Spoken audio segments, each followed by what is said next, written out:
अरे वाह मेरी हिरणी, तू तो एक और शिकार को लेकर आई है। पर ये तो देखने में कोई राजकुमार लग रहा है। हाँ, आपने सही कहा, ये राजकुमारी है। अब तो मुझे आजाद कर दो। नहीं नहीं, इतनी जल्दी कहाँ। अभी तो तुझे और शिकार लाने पड़ेंगे, तभी तो मैं अमर बनूंगा।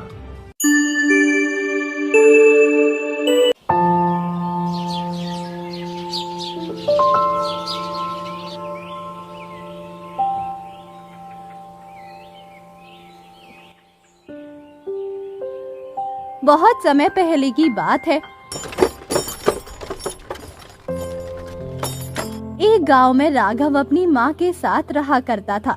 राघव बहुत ही गरीब था और अपनी माँ से बहुत ज्यादा प्रेम करता। उस गांव के राजा काफी दयालु थे। वो अपनी प्रजा का बहुत ध्यान रखते थे। एक दिन राघव काम से लौटकर आया तो उसने देखा उसकी माँ चारपाई पर लेटी हुई थी। ये देखकर उसने अपनी माँ से कहा, क्या हुआ माँ, आप इस तरह चारपाई पर क्यों लेटी हुई हैं? पता नहीं बेटा, अचानक से तबीयत खराब हो गई है। क्या तबीयत खराब हो गई?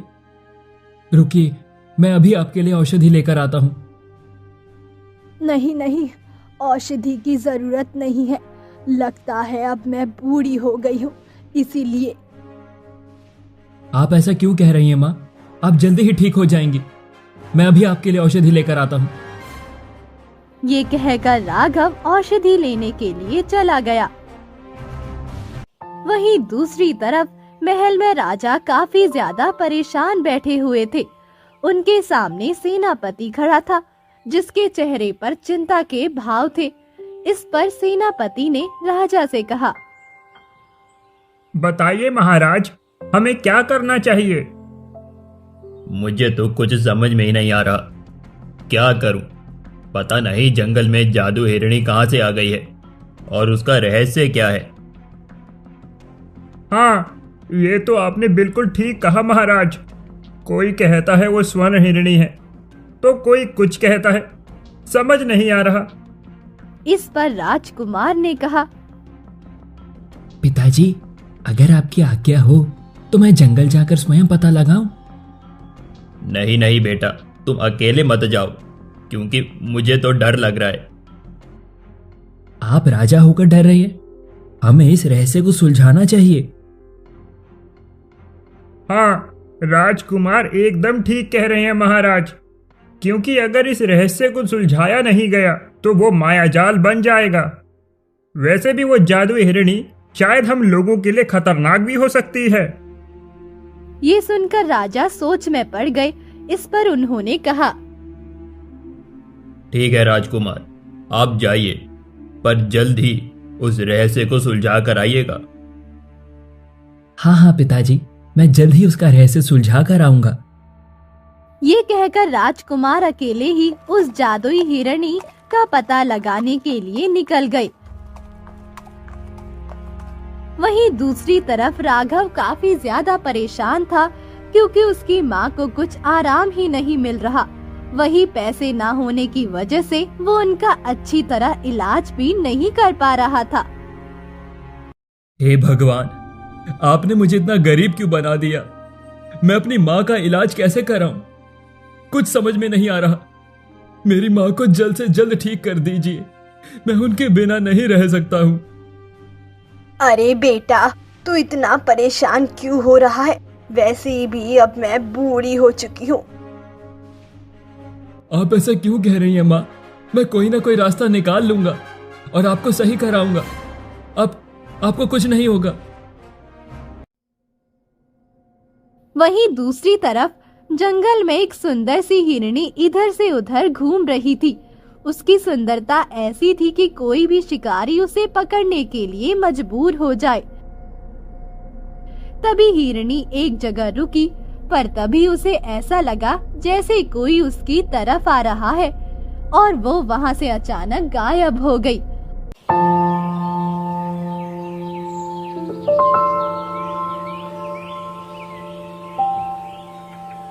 वहीं महल में राजा काफी ज्यादा परेशान बैठे हुए थे।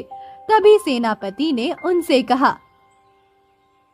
क्या हुआ महाराज, आप इतने ज्यादा परेशान क्यों हैं? क्या आपको राजकुमार की फिक्र हो रही है? राजकुमार की फिक्र तो हो ही रही है। एक नई खबर आई है, क्या तुमने सुना उसके बारे में? नहीं नहीं, हमने तो कोई खबर नहीं सुनी। क्या हुआ, हमें भी बताइए महाराज। अरे खबर सुनने में आ रही है, पिछले 2 वर्ष से राजकुमारी मैरी गायब है। उनका कुछ अता पता नहीं है। राजकुमारी मैरी? पर वो तो बहुत ही सुंदर है, वो कहाँ जा सकती हैं? पता नहीं कहाँ जा सकती हैं। राजा उनकी तलाश बहुत कर रहे हैं। 2 वर्ष हो गए हैं, अभी तक उनका पता नहीं लगा। राजा ने कई इनाम भी रखे, पर लोग पता ही नहीं लगा पाए। पता नहीं महाराज, आजकल क्या क्या हो रहा है, कुछ समझ में नहीं आ रहा। हाँ, सही कह रहे हो सेनापति। कुदरत भी पता नहीं कैसे कैसे खेल रचती है। अब उस जादू हिरणी को ही देख लो। ये तो आपने बिल्कुल ठीक कहा महाराज। ठीक है महाराज, अब मैं चलता हूँ। ये कहकर सेनापति वहां से चला गया और राजा राजकुमार की यादों में डूब गए, क्योंकि उन्हें अपने पुत्र की काफी चिंता हो रही थी। राजकुमार जंगल में इधर से उधर भटक रहे, पर उनका अभी तक उस जादुई हिरणी से सामना नहीं हुआ।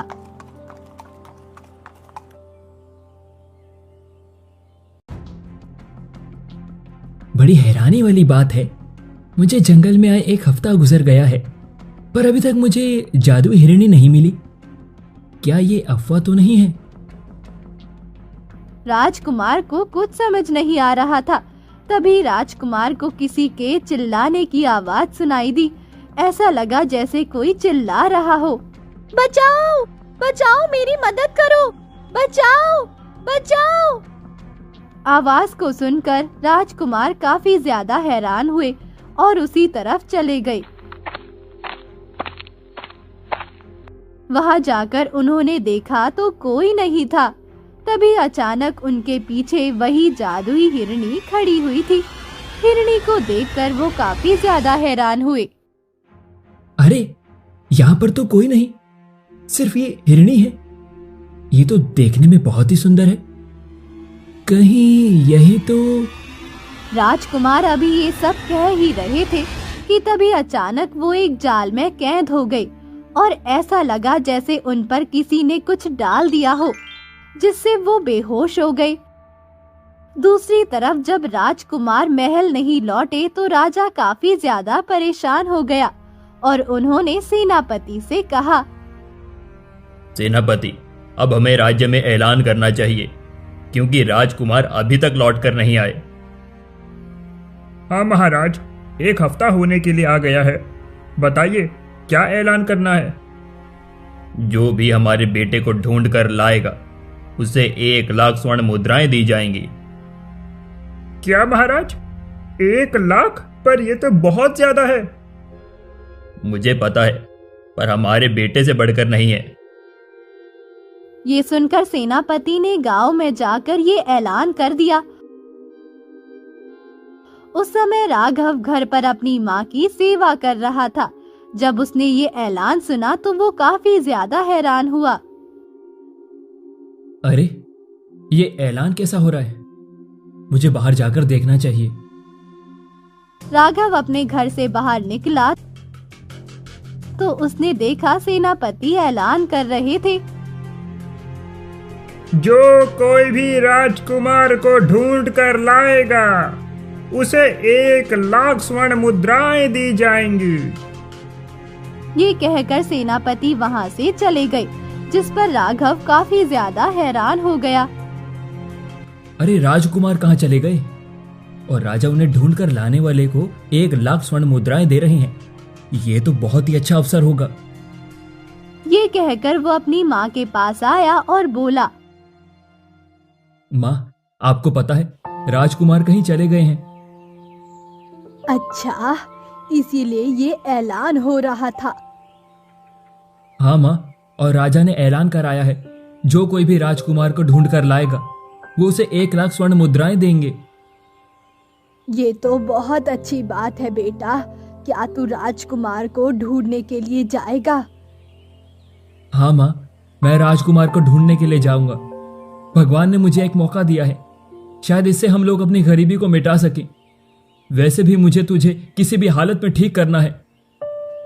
पर अगर तू चला गया तो मेरी देखभाल कौन करेगा? आप चिंता क्यों कर रही हो? मैं आपकी देखभाल के लिए मौसी को बुला लेता हूँ, वो आपकी देखभाल करती रहेंगी। ये सुनकर राम प्यारी ने कुछ नहीं कहा और राघव अपनी मौसी को घर ले आया। उसने मौसी को सारी बात बताई और कहा, जब मैं लौट कर आऊंगा तो आपको 1000 स्वर्ण मुद्राएं दूंगा। बस मेरी माँ का ध्यान रखिएगा। हाँ हाँ बेटा, मैं तेरी माँ का ध्यान रखूंगी। वैसे भी ये मेरी बहन है। ये सुनकर राघव काफी ज्यादा खुश हुआ और वो राजकुमार को ढूंढने के लिए चला गया।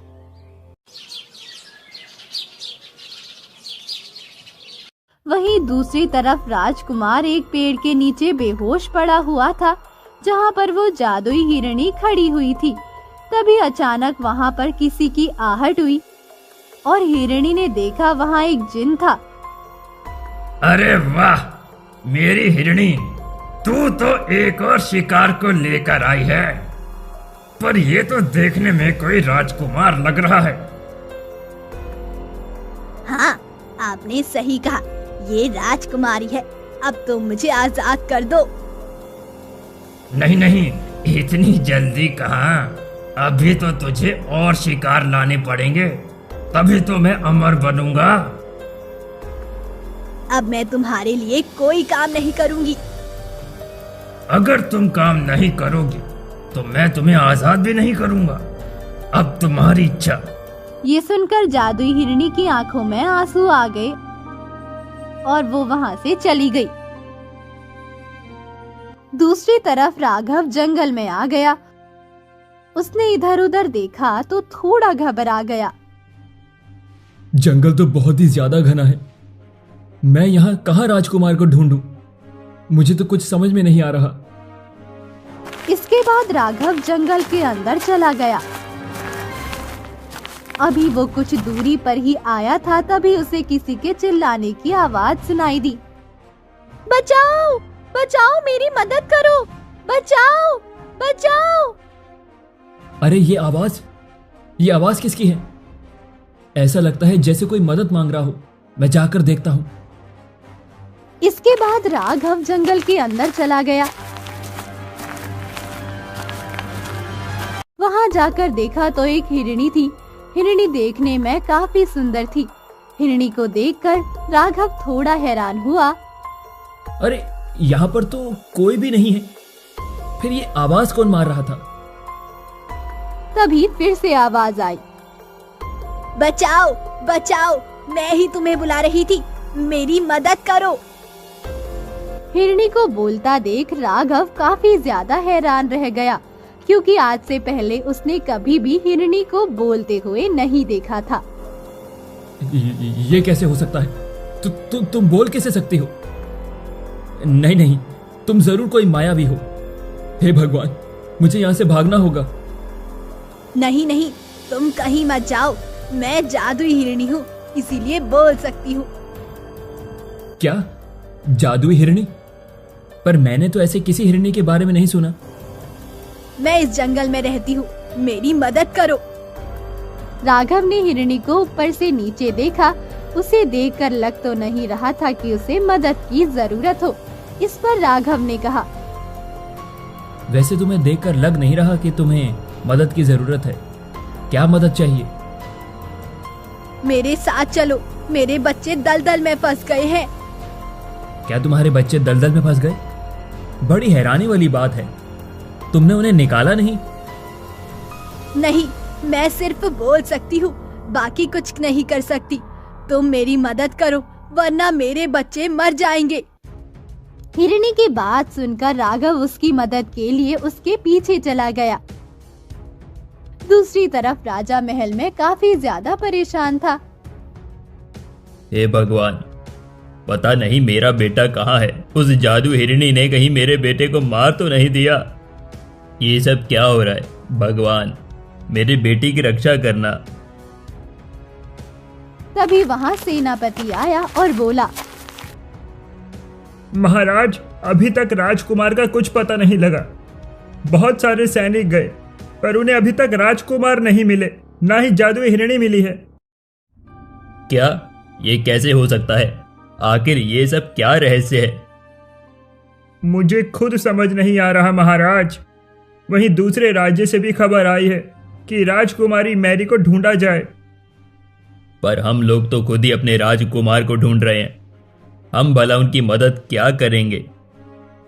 ये सुनकर सेनापति भी सोच में पड़ गई।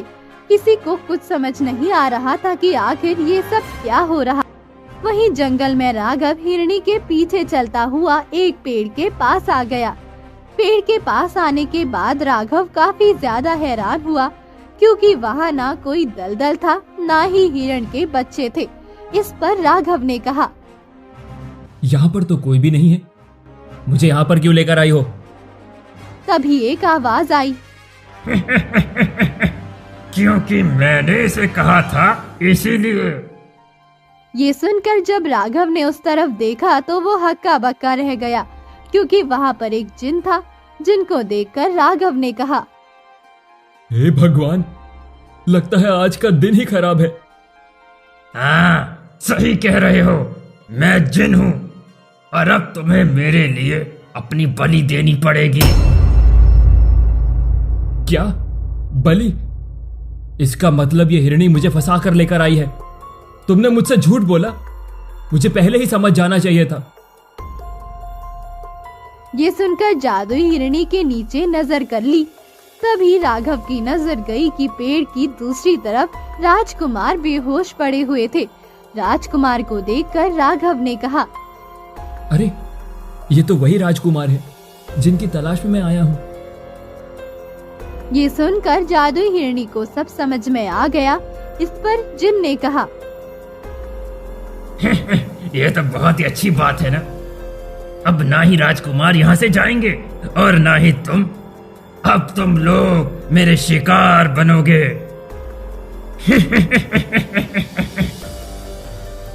मैं यहाँ से जा रहा हूँ। इन दोनों का ध्यान रखना। पता है ना क्या करना है? हाँ हाँ, आप जाइए, मैं इन लोगों का ध्यान रखूंगी। ठीक है, पर अगर तुमने मेरे साथ कुछ भी चालाकी करने की कोशिश की तो मुझसे बुरा कोई नहीं होगा। ये कहकर जिन वहाँ से चला गया। जिन के जाने के बाद राघव ने जादुई हिरणी से कहा, क्या करने वाली हो तुम हमारे साथ? सच बताओ, इस बार झूठ मत बोलना। मैं तुम्हें मार डालूंगी, क्योंकि जिन अमर होना चाहता है, इसीलिए वो रोजाना बलि लेता है। इसका मतलब तुम हमें यहाँ जिन के लिए लाई हो? मैं तुम्हें छोड़ूंगा नहीं। मैं ये सब जानबूझकर नहीं कर रही हूँ, बल्कि मेरी मजबूरी है, इसीलिए। कैसी मजबूरी है तुम्हारी? मैं कोई जादुई हिरणी नहीं, बल्कि एक राजकुमारी हूँ। 2 वर्ष पहले इस जंगल में घूमने आई, तभी मुझे इस जिन ने पकड़ लिया। वो मुझसे शादी करना चाहता था, पर मैंने मना कर दिया। इस बार उसने मुझे हिरणी बना दिया है। नहीं नहीं, ऐसा नहीं हो सकता है। तुम झूठ बोल रही हो। ये भी कोई तुम्हारा षड्यंत्र ही है। नहीं नहीं, मैं सच कह रही हूँ। मैं एक राजकुमारी हूँ, मेरा नाम मैरी है। ये सुनकर राघव और ज्यादा हैरान रह गया। उसे समझ नहीं आ रहा था कि वो क्या करे, क्योंकि जिन ने तो कहा था कि वो अभी उसकी बलि देगा, पर उसे राजकुमार को किसी भी हालत में यहाँ से बचा कर ले जाना था। इस पर उसने वहाँ से भागने का एक उपाय सोचा और कहा, ठीक है, मुझे कोई आपत्ति नहीं है। तुम मेरी बलि दे दो, पर पहले मुझे राजकुमार से बात कर लेने दो। मुझे उन्हें बताना है, उनके पिताजी उनसे बहुत प्यार करते हैं। बस तुम उन्हें होश में ला दो। ये सुनकर जादुई हिरणी ने राजकुमार को होश में ला दिया। आप ठीक तो है ना राजकुमार? तुम कौन हो और मुझे यहाँ क्यों ले आए हो? इस पर राघव ने राजकुमार को सारी बात बताई। राजकुमार ने जब जादुई हिरनी को देखा तो कहा, ये तो वही हिरनी है जिसके चर्चे पूरे राज्य में फैले हुए हैं। हाँ हाँ, मुझे पता है, पर अभी हमें यहाँ से बचकर निकलना है। पर हम लोग यहाँ से जाएंगे कैसे? यही तो मुझे भी समझ में नहीं आ रहा, क्योंकि अगर हम लोग यहाँ से गए नहीं तो जिन हमें मार डालेगा। वही जादुई हिरनी उन दोनों को बातें करता हुआ देख रही थी। वो समझ रही थी वो लोग काफी ज्यादा परेशान हैं और उसने कहा,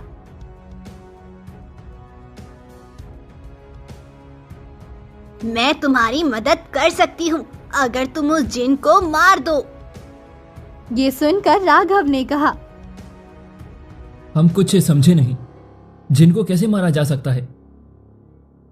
उसे मारने के लिए तुम्हें उसके चिराग को ढूंढना पड़ेगा।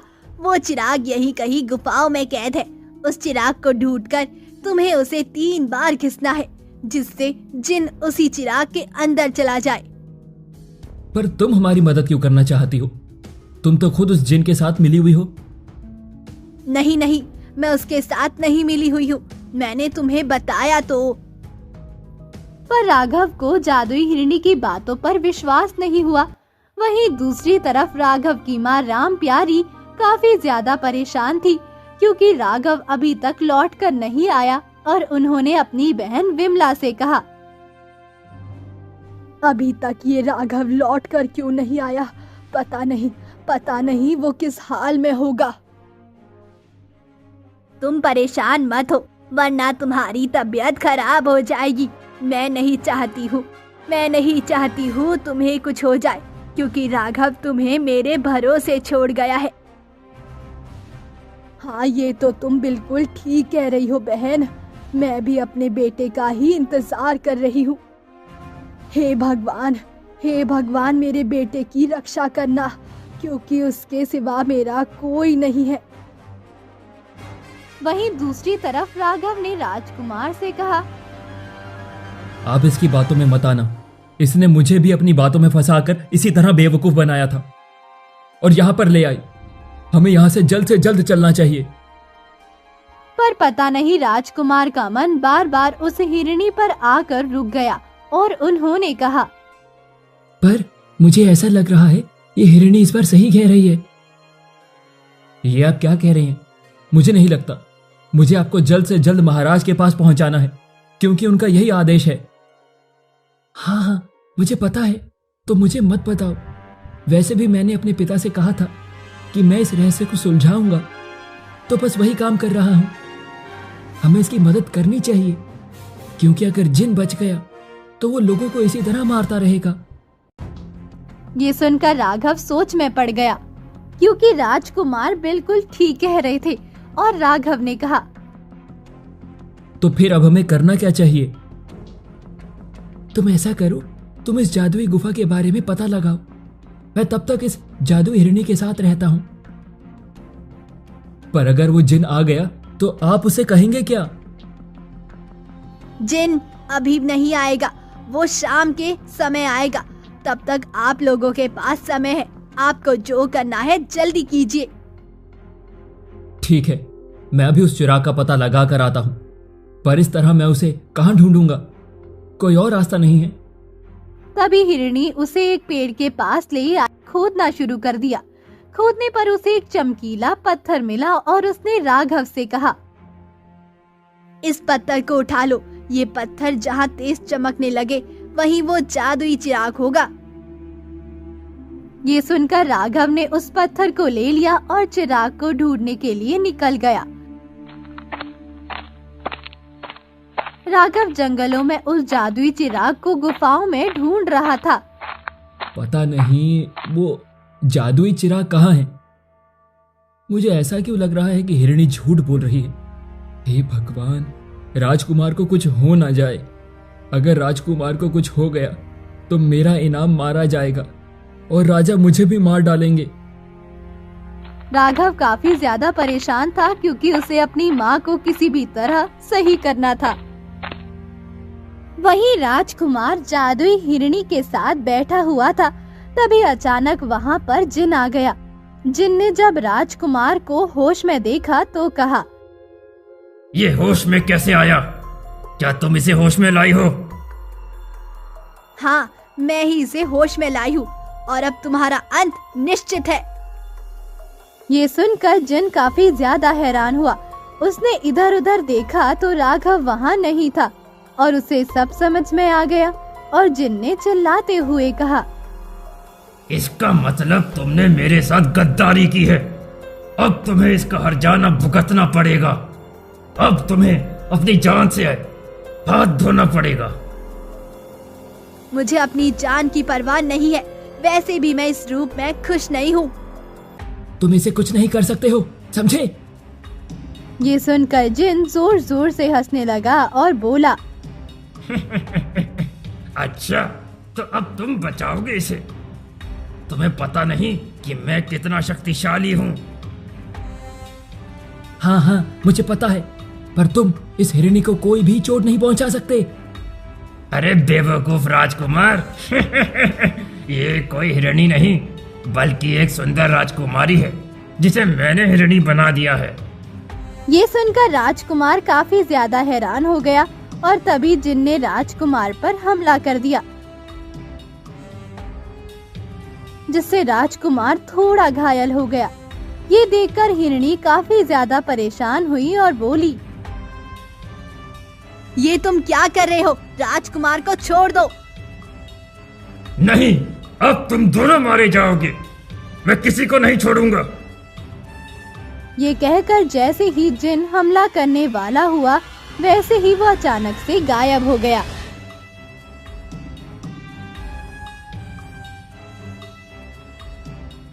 ये कैसे हुआ? ये गायब कैसे हो गया? तभी वहाँ राघव चिराग लेकर आ गया और बोला, ये मैंने किया है। हिरणी ने जैसा बताया था वैसा ही मैंने इसे 3 बार घिस दिया। ये सुनकर राजकुमार काफी ज्यादा खुश हुआ और तभी जादुई हिरणी एक सुंदर सी राजकुमारी में बदल गई, जिसे देखकर राघव और राजकुमार काफी ज्यादा हैरान रह गए। ये कोई और नहीं बल्कि मैरी थी। मैरी ने उन दोनों से कहा, आपका बहुत बहुत धन्यवाद जो आपने मुझे मेरे असली रूप में वापस पहुंचा दिया। मैंने सोचा मैं कभी भी इस जिन से आजाद नहीं हो पाऊंगी। इसमें धन्यवाद की क्या बात है? आपने भी हमारी मदद की थी। अब हमें यहाँ से चलना चाहिए। पर हम इस चिराग का करेंगे क्या? इसे यहीं जमीन में गाड़ दो, जिससे ये जिन अब कभी भी निकल नहीं पाए। ये सुनकर राघव ने वहीं गड्ढा किया और चिराग को वहीं गाड़ दिया।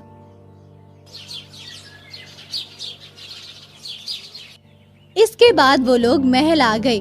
राजा ने जब राजकुमार और राजकुमारी मैरी को देखा तो काफी ज्यादा खुश हुए।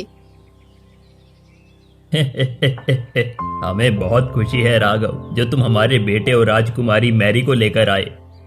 हम तुम्हें डबल इनाम देते हैं, क्योंकि एक इनाम तो हमारे बेटे के लिए है और दूसरा इनाम राजकुमारी मैरी को बचाने के लिए। इसके बाद राजा ने राघव को इनाम दिया, जिससे राघव काफी ज्यादा खुश हुआ और इनाम लेकर अपने घर आ गया। वहीं उसकी माँ की तबीयत काफी ज्यादा खराब थी। राघव ने जब अपनी माँ और मौसी को देखा तो कहा, क्या हो गया माँ? लगता है बेटा अब मेरा आखिरी समय आ गया है। आप ऐसा क्यों कह रही हैं? आपको कुछ नहीं होगा माँ। नहीं बेटा, लगता है अब तुम्हारी माँ बचेगी नहीं। मैंने इनका बहुत ध्यान रखा। नहीं, इनको कुछ नहीं होगा। तभी राघव को याद आया, वो उस चमकीले पत्थर को अपने साथ ले आया था और उसने उस चमकीले पत्थर को निकाला और अपने माँ के हाथ पर रख दिया। जैसे ही उसकी माँ ने पत्थर को छुआ वो एकदम ठीक हो गई। ये देखकर वो लोग काफी ज्यादा खुश हुए। ये कैसा चमत्कार है, मैं ठीक कैसे हो गई? ऐसा लग रहा है जैसे मेरे अंदर कोई रोग ही नहीं हो। ये सब इस पत्थर का चमत्कार है।